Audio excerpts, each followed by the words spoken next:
ನಮಸ್ಕಾರ. ಪ್ರಜಾರಾಜ್ಯ ಕನ್ನಡ ನ್ಯೂಸ್ಗೆ ಸ್ವಾಗತ. ವೀರಶೈವ ಲಿಂಗಾಯತ ದೊಡ್ಡ ಆಲದ ಮರವಿದ್ದಂತೆ. ಸಮಾಜದ ಜನರಿಗೆ ನ್ಯಾಯ ಕೊಡಿಸಲು ಸ್ವಾಮೀಜಿಗಳು ಹೋರಾಟದಲ್ಲಿ ಪಾಲ್ಗೊಳ್ಳಬೇಕು. ಮಠ ಪೀಠಗಳನ್ನು ಬಿಟ್ಟು ಹೊರಗೆ ಬನ್ನಿ, ಸಮಾಜದ ಜನರಿಗೆ ನ್ಯಾಯ ಕೊಡಿಸಿ. ಇತಿಹಾಸ ನಿಮ್ಮನ್ನ ಸ್ಮರಣೆ ಮಾಡುತ್ತೆ. ಮಾಜಿ ಶಾಸಕ ಶಿವಶಂಕರ್.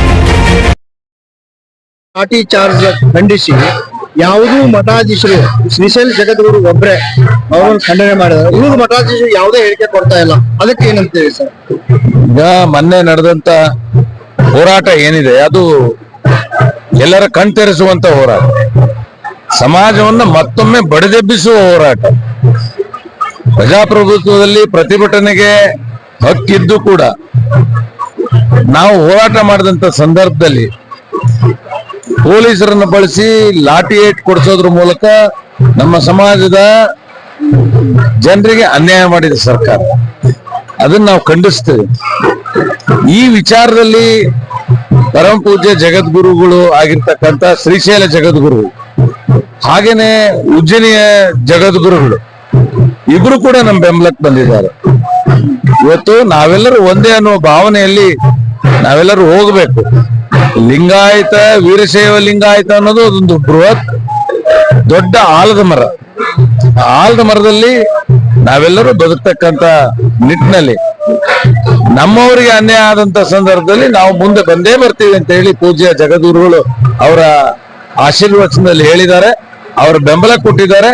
ಇನ್ನು ಅನೇಕರು ಸ್ವಾಮೀಜಿಗಳು, ವಿರಕ್ತ ಮಠಗಳ ಸ್ವಾಮೀಜಿಗಳು ಕೂಡ ಬೆಂಬಲ ಕೊಟ್ಟಿದ್ದಾರೆ. ಇವತ್ತು ಸ್ವಾಮೀಜಿಗಳು ಕೂಡ ಜಾಗೃತರಾಗಬೇಕಾಗಿದೆ. ನನಗೆ ತೊಂದರೆ ಆದ್ರೂ ಮಾತ್ರ ನನಗೆ ತೊಂದರೆ ಅನ್ನೋ ಭಾವನೆ ಬರಬಾರ್ದು. ಇವತ್ತು ವೀರಶೈವ ಲಿಂಗಾಯತ ಸಮುದಾಯದಲ್ಲಿರ್ತಕ್ಕಂಥ ಯಾವುದೇ ಒಳಪಂಗಡಗಳಿಗೆ ತೊಂದರೆ ಆದ್ರೆ, ಅನ್ಯಾಯ ಆದ್ರೆ ಮಠಪೀಠಗಳನ್ನ ಬಿಟ್ಟು ಹೊರಗೆ ಬನ್ನಿ, ಬೆನ್ನಿಗೆ ನಿಲ್ರಿ. ಸಮುದಾಯದ ಶ್ರೀಗಳಾಗಿರ್ತಕ್ಕಂಥವ್ರು ನೀವೆಲ್ಲರೂ ಕೂಡ ಹೋರಾಟದಲ್ಲಿ ಧುಮುಕ್ರಿ. ಸಮಾಜದ ಜನರಿಗೆ ನ್ಯಾಯ ಕೊಡಿಸ್ಕೊಡ್ಬೇಕು. ಆ ನಿಟ್ಟಿನಲ್ಲಿ ಮುಂದೆ ಬಂದ್ರೆ ಇತಿಹಾಸ ನಿಮ್ಮನ್ನೆಲ್ಲರೂ ಕೂಡ ಸ್ಮರಣೆ ಮಾಡುತ್ತೆ. ಕೇವಲ ಪೀಠದಲ್ಲಿ ಕೂತು ಆಶೀರ್ವಚನ ಮಾಡಿ ಪಾಠ ಹೇಳೋದ್ರಿಂದ ಸಮಾಜ ಕಟ್ಲಿಕ್ಕಾಗೋದಿಲ್ಲ, ಸಮಾಜ ಅಭಿವೃದ್ಧಿ ಆಗೋದಿಲ್ಲ, ಸಮಾಜಕ್ಕೆ ನ್ಯಾಯ ಕೊಡಿಸ್ದಂಗಾಗಲ್ಲ. ಆದ್ರಿಂದ ನ್ಯಾಯ ಕೊಡಿಸ್ಲಿಕ್ಕೆ ಎಲ್ಲಾ ವೀರಶೈವ ಲಿಂಗಾಯತ ನಾಯಕರುಗಳು, ಸ್ವಾಮೀಜಿಗಳು ಹೋರಾಟದಲ್ಲಿ ಬಂದು ಎಲ್ಲರಿಗೂ ಕೂಡ ನ್ಯಾಯ ಕೊಡಿಸೋ ಕೆಲಸದಲ್ಲಿ ಮುಂದಾಗಬೇಕು ಅಂತ ಅವರಲ್ಲಿ ಪ್ರಾರ್ಥಿಸ್ತೇನೆ.